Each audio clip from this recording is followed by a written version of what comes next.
एक वेळ असं होतं ना की तयारीला लागल्यानंतर बॉडी दाखवायचीच नाही स्टेजवर, म्हणजे लिटरली ना घरामध्ये पण आरशाला पेपर लावून ठेवायचे, ती बॉडी नाही बघायची, ती बॉडी नाही बघायची, ती नजर लागते स्वतःची, स्वतःला पण लागते.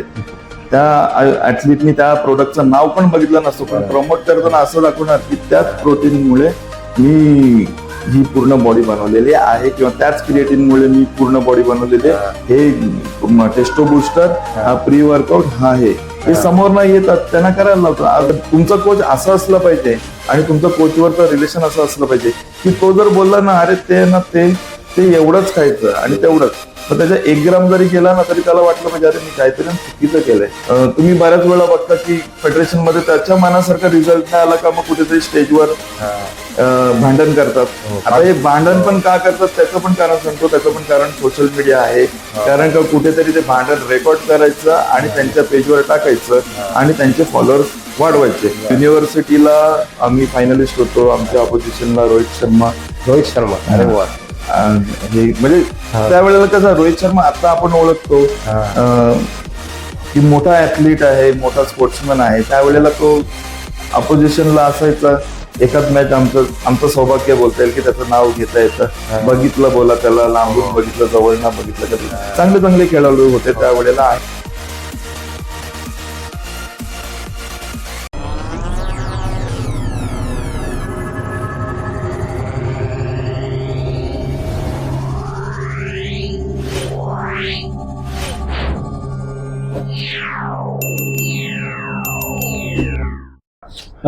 सर 2011-12 त्या काळातली बॉडी बिल्डिंग आणि आत्ताची बॉडी बिल्डिंग ह्या दोघांमध्ये काय फरक वाटतो तुम्हाला? ह्या दोघांमध्ये फरक म्हणजे सोशल मीडिया.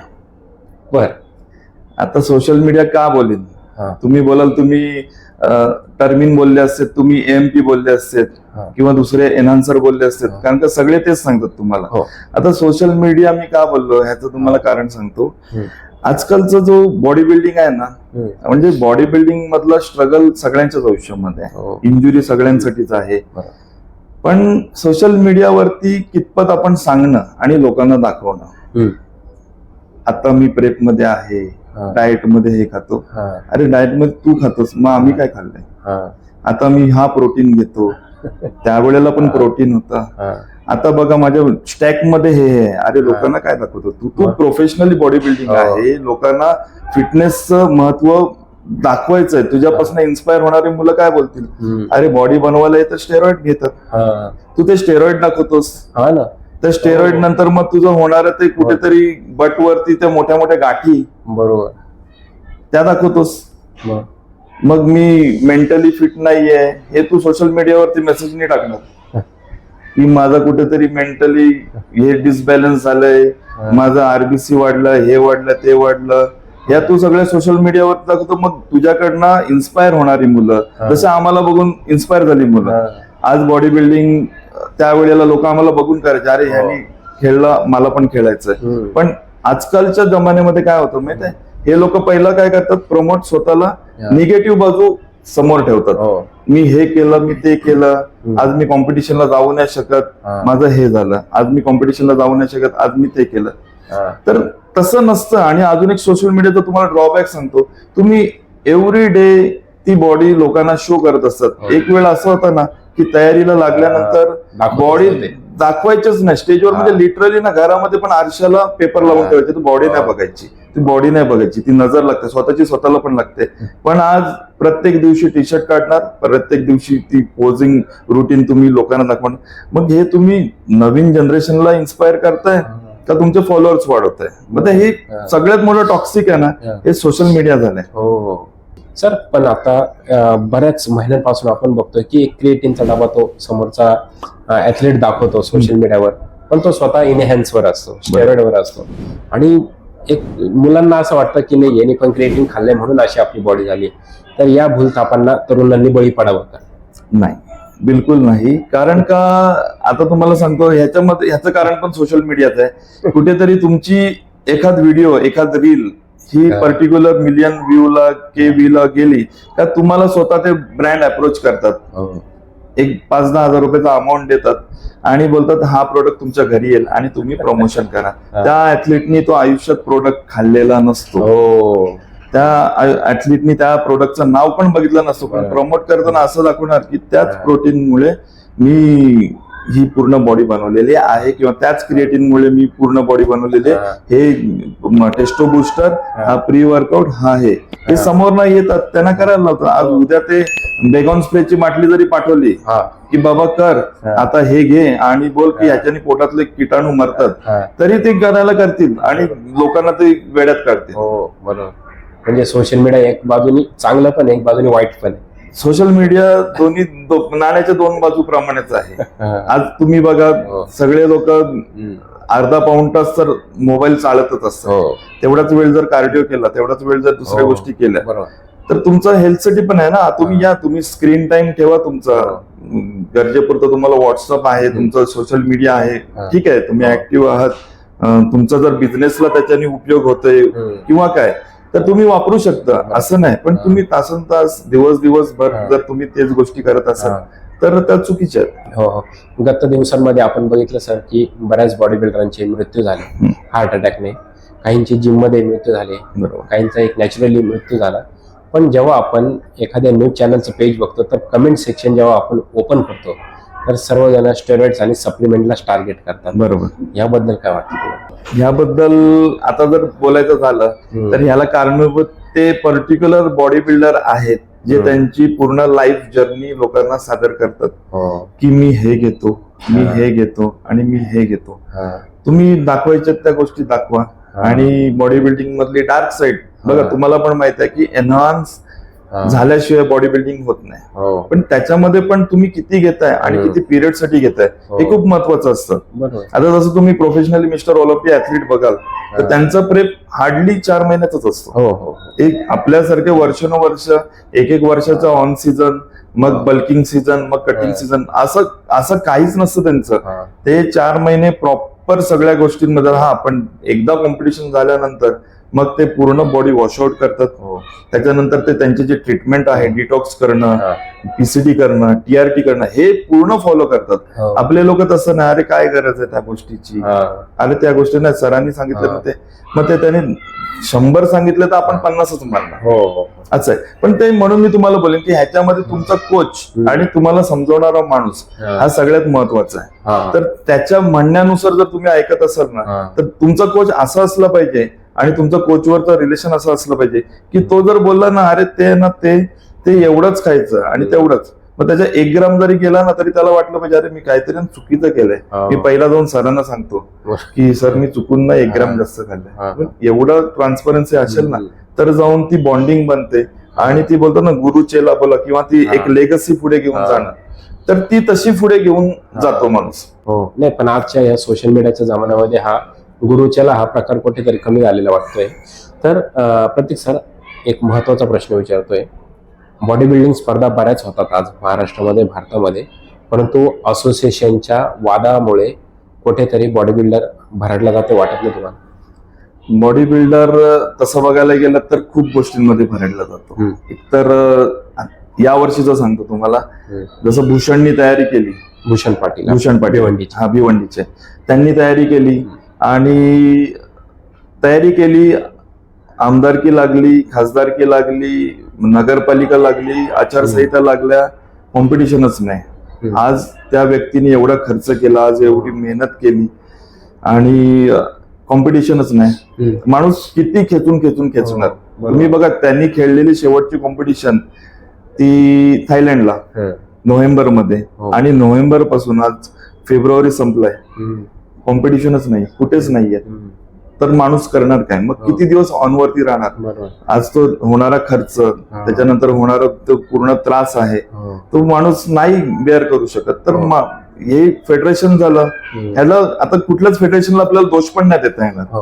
पण तुम्ही जो बोलताय फेडरेशनचा वाद, हे फेडरेशनचा वाद बऱ्याच ठिकाणी तुम्ही जर बघायला गेलात ना तर ऍथलीट, जे नाराज ऍथलीट आहेत, मला या फेडरेशन मध्ये काय भेटत नाही, नंबर भेटत नाही, मला धापलं जातं किंवा काय, त्याच्यामुळे ते दुसऱ्या फेडरेशन मध्ये जातात, दुसऱ्या फेडरेशन मध्ये राहतील ते तिसऱ्या फेडरेशन मध्ये जातात. दरसोड फेडरेशन वाले त्यांचं ते काम करतात. मी फेडरेशनला कुठलाच दोष नाही, कारण का एक फेडरेशन चालवायला ती जी कमिटी आहे आणि कॉम्पिटिशन घ्यायला खूप मेहनत असते. हो. खूप मेहनत म्हणजे रूट्स पासून त्यांना काम करायला लागतं. त्यांना पहिलं स्पॉन्सरर बघा, हा.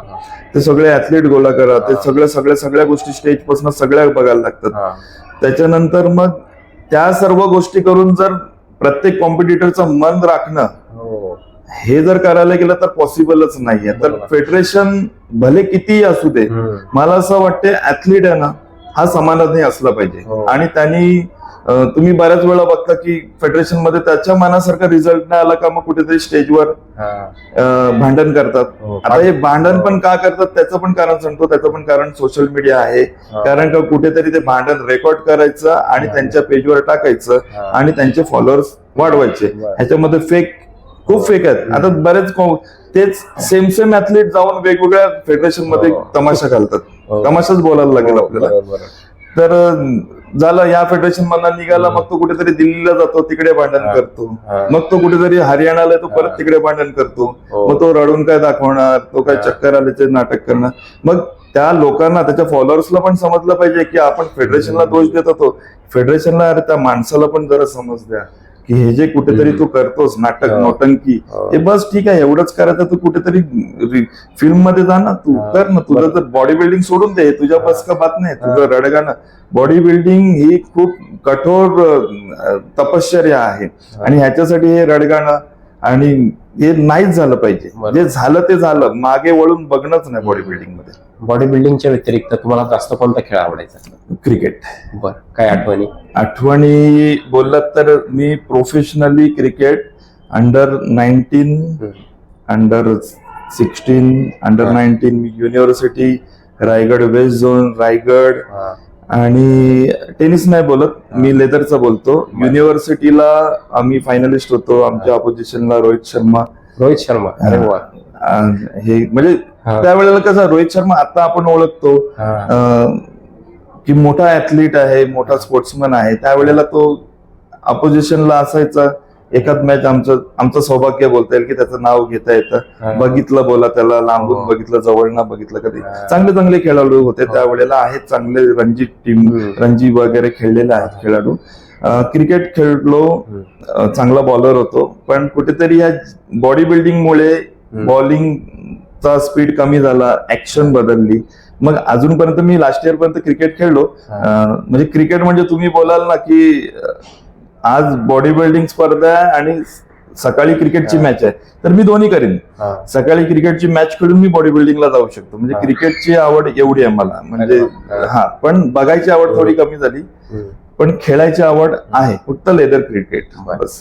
बॉडी बिल्डिंग क्षेत्रामध्ये येऊ पाहणाऱ्या मुलांना, जे नवोदित मुलं आहेत, त्यांना काय मार्गदर्शन करायचं अगदी थोडक्यात? बॉडी बिल्डिंग क्षेत्रातल्या नवीन मुलांना मी एकच आव्हान करेन, बॉडी बिल्डिंग आहे मनापासून करा. म्हणजे बोलतात ना, जन्माला आल्यापासूनच तुम्हाला काय लगेच सगळ्या गोष्टी भेटत नाही. तुमचं जसं जसं वय वाढेल तसं जसं बॉडी बिल्डिंग मध्ये पुढे जाल तुम्ही, वर्षानुवर्ष ग्रोथ करत राहा आणि नंतर मग तुम्हाला सक्सेस. शॉर्टकट करायला गेलं, लोक काही बोलेल तुम्हाला की 1 वर्षात असं होईल तसं होईल. नाही, वर्षानुवर्ष तुमची तपश्चर्या, जेवढं वर्ष तुम्ही कराल तेवढ्या वर्ष तुम्हाला जसं झाड लावतं आणि ते झाड जेव्हा मोठं होणार तेव्हाच त्याचं फळ भेटणार. बॉडी बिल्डिंग पण अशीच आहे की तुम्ही कलम लावल्या दुसऱ्या दिवशी जाऊन बसाल, अरे कुठेतरी पडते फळ, अरे आंबा लागलाय, आंबा लागेल. नाही होणार. तो मोठा होईल, त्याला मोहर येईल, नंतर त्याची कैरी होईल, कैऱ्याचं मग आंबा. मी तुम्हाला तेच, बॉडी बिल्डिंग तेच आहे. तुम्ही जर केली तर ती कैरी, ती आंबट लागेल. जर त्याला ठेवलं, जर पिकवलं तर मग तो गोड आंबा. बरोबर. सर, बॉडी बिल्डिंगमुळे एक तुमच्या नावाला वेगळी ओळख ही तुमच्या उरण भागामध्ये मिळाली. तर ह्या सर्व यशाचं श्रेय तुम्ही नेमकं कोणाला द्याल? तर यशाचं श्रेय द्यायचं झालं तर म्हणजे बॉडी बिल्डिंग मध्ये सुरुवात जिथून केली ते पहिला माझा पॉवर हाऊस जिम, त्यांचे ते दोन्ही सर, नंदू शिंदे सर, त्याच्यानंतर प्रशोभ पणीकर, आणि आत्ताची जी माझी बॉडी बिल्डिंग बघा सेकंड इनिंग जी सुरुवात झाली त्याचा पूर्ण श्रेय मी भूषण पाटील. सोबतच माझी वाईफ, माझी मुलगी, आई वडील आणि घरातले जेवढे ज्येष्ठ आहेत त्यांचा पूर्ण मला सपोर्ट आहे. माझी मुलगी पण कुठलीही कॉम्पिटिशन गेलो, कुठेही इव्हेंटला गेलो, कुठेही सत्कार समारंभाला गेलो तरी दुसऱ्या दिवशी पहिला येऊन बघणार कुठली ट्रॉफी घेऊन आले. आणि त्याची नजर वगैरे काढते. असं ती एवढी त्याच्यामध्ये तिला माहिती आहे की वडील कुठेतरी गेलेत, कॉम्पिटिशनला गेलेत किंवा सत्काराला गेलेत, तर तिला एवढं प्राऊड फील होतं की आपले वडील काहीतरी आहेत. ओके, बर सर, आतापर्यंत खूप साऱ्या स्पर्धा तुम्ही खेळलेल्या आहेत, तर अशी कोणती स्पर्धा आहे की जी कायमच तुमच्या स्मरणात राहील, की तिथे काहीतरी वेगळं घडलं बाबा? नाही, मगाशी तुम्हाला सांगितलं की द्रोणागिरी सरी तर कायम स्मरणात राहील. पण आता जे मी शेवटची कॉम्पिटिशन खेळलो थायलंड येथे, तर तिथे ऍक्च्युली माझं इंटरनॅशनल किंवा बॉडी बिल्डिंग मध्ये कमबॅक करण्याचं माझं काही एक म्हणजे मोटिव्हच नव्हतं. तर मला कुठेतरी आता जसं भूषण आणि मी बरेच वर्ष सगळ्यांनाच माहित आहे की आमचं रिलेशन कसं आहे, तर मला भूषणला इन्स्पायर करायचं होतं. भूषण इंटरनॅशनल खेळायचं आणि तो जर मी बोललो ना की करायचं तर तो काही करेल. म्हणजे भूषण इंटरनॅशनल राहिले, तुझं महाराष्ट्रश्री झालं, इंडिया झालं, सगळं झालं, मला इंटरनॅशनल बघायचं तुला. तर नेमका एक कॉम्पिटिशन अनाऊन्स झाली थायलंड येथे, मिस्टर एशिया आणि मिस्टर वर्ल्ड. तर मी म्हणलं भूषण कॉम्पिटिशन करायचे तुला, तर बोलतो दादा तू येशील तर मी करेन. मी येशील म्हणजे मी यायचं म्हणजे मी खर्च करायचं त्याच्यामध्ये, म्हणजे तुझ्यासोबत यायला मला आता खर्च करायला. एक काम करतो, मी कॉम्पिटिशन करतो, तू सरांना विचार मला सिलेक्शन देतात का. तर तो बोलला ठीक आहे, पण त्याच्यासाठी तुला तयारी करायला लागेल. मी तयारी केली, खानासरी खेळलो, तिथे मला सिल्वर लागला. पण एवढ्या वर्षानंतर केल्यानंतर आहे ना, ते मी बॉडी बिल्डिंग नाही करू शकलो, कारण का जवळजवळ 10 वर्षाच्या गॅप नंतर अचानक मध्ये त्या दरम्यामध्ये माझे 2 सर्जरी झाली, एक गायनो सर्जरी झाली, एक बॅकची सर्जरी झाली. म्हणजे आता तुम्ही बोलाल की बॉडी बिल्डिंग मध्ये नाही, त्याला भरपूर कारण आहेत. बट त्याच्यानंतर माझं पूर्ण मसल मास डाऊन होतं. तर आता कॉम्पिटिशन इन शॉर्ट कसं करायचं, तर मग मी बोललो ठीक आहे मी करतो, पण मी मेन्स फिजिक्स करेन. म्हणजे ऍटलिस्ट माझ्या फ्रेमवरती तरी मला तिथे टॉप 10 मध्ये जरी नंबर भेटला तरी मला खूप झालं. सुरुवात केली 117 किलो होतो आणि ऑक्टोबरला सुरुवात केली. नोव्हेंबरला कॉम्पिटिशन आहे, ऑक्टोबरला सुरुवात. मला मोटिवेट करायचं होतं भूषणला जास्त की बघ बाबा मी करतोय, माझा हे टार्गेट आहे. मी त्याला अपडेट करतो, भूषण माझी कंबर 36 झाली रे 42 वर ना. बोललो नाही दादा होऊच नाही शकत. म्हणलं झाली रे. बोललो माझं वजन 100च्या खाली आलं. म्हणलं बघ माझं 90 वर आलं. तो नाही होऊच नाही शकत. तर मी त्याला बोललो चल एक दिवशी ये जिम मध्ये. तर त्याला मी वाशीला घणसोलीला एका ठिकाणी जिम मध्ये बोलवलं. तो बोला अरे एवढ्या लवकर कसं चेंज झालं. बोला आहे जुना आहे, म्हातारा माणूस आहे. बोललो माझ्याकडे जादूची पुडी आहे बोललो काहीतरी, तुला सांगणार ना. तो बोलतो हा दादा तुझे पत्ते तू दाखवून ठेव. बोला अरे काय नाही आहे बोललो बघूया तू चल. बोललो बघूया आता कोण मेडल आणतं तिथे. मी ते तेव्हापासून त्याला पुश करतोय, हा नाही हा नाही हा नाही. पण त्याच्यात आणायचं त्याच्या वडिलांची तब्येत खालावल्यामुळे त्याची तयारीमध्ये थोडासा ब्रेक पडला. पण तरी पण ज्या दिवशी इंटरनॅशनलला जायचं होतं त्या दिवशी मला वाटलं नव्हतं हा येईल. कॉम्पिटिशनला मी गेलो, मी सलून मध्ये जाताना मला फोन आला, दादा कसं काय तुझी फ्लाईट कितीची. म्हणलं माझी फ्लाईट तर एवढ्या वाजताची आहे. मग मला कुठे भेटशील. म्हणलं तुला कुठे कशाला भेटू. मी त्याला मुद्दामून थोडस हे करतो, तुला कशाला भेटू. तो बोलतो मग मला भेटणार नाही का. बोललो तू कुठे येतो, तू तर नाही येत ना. नाही मी येतोय, तू पोच मी येतोय. तो दुसऱ्या दिवशी तिथे आला, हजर झाला. मी त्याला बोललो काही कर, मला माहिती मी गेलो तर हा येणार. मला एवढं कन्फर्म. आणि मी जर त्याच्यासाठी मी तेव्हा बोललो असतो ना भूषण ठीक आहे चल तू तयारी केलीस पण नको जाऊस, पण तो नसता गेला. बरोबर, मला माहित होतं कुठेतरी बॉडी याची 80% रेडी आहे, तिथे जाऊया बघूया. मला इंटरनॅशनलचा त्याचा जो स्वप्न आहे तो मला त्याच्याकडनं मेडल अपेक्षित होता. आणि त्याला 2 मेडल लागले तिथे, दोन्ही सिल्वर. मला खूप आनंद झाला. आणि लकीली मला पण तिथे ब्रॉन्झ मेडल लागले. बघूया आता पुढे. आता काय बॉडी बिल्डिंग मध्ये असं काय नाही की मला करायचंय, बट आहे. Let's see. Okay, thank you so much Prateek sir. आज तुम्ही वेळात वेळ काढून आपल्या या हक्काच्या युट्यूब चॅनलच्या माध्यमातून तुमची संपूर्ण स्टोरी स्टार्ट टू एंड पर्यंत सगळी सांगितली. एकदम तळामध्ये जाऊन की बॉडी बिल्डिंग करायची कशी याची पूर्ण माहिती तुम्ही सांगितली. प्रेप कोच कसा असला पाहिजे, परत जे स्टेरॉइडचा जो विषय निघाला आपला त्याबद्दल सुद्धा खूप छान असं नॉलेज तुम्ही शेअर केलंय. आणि सोशल मीडिया चा वापर आजची तरुणाई कशी करत आहे याबद्दल सुद्धा तुम्ही सविस्तर सांगितलं. तर तुम्हाला प्रतीक सरांची ही मुलाखत कशी वाटली कमेंट बॉक्समध्ये नक्की लिहून पाठवा. आणि हो, आपले जेवढे काही जवळचे फिटनेसशी रिलेटेड जेवढे मित्रमंडळी आहेत त्यांना सुद्धा ही इंटरव्ह्यू नक्की शेअर करा. तोपर्यंत बी फिट, स्टे फिट.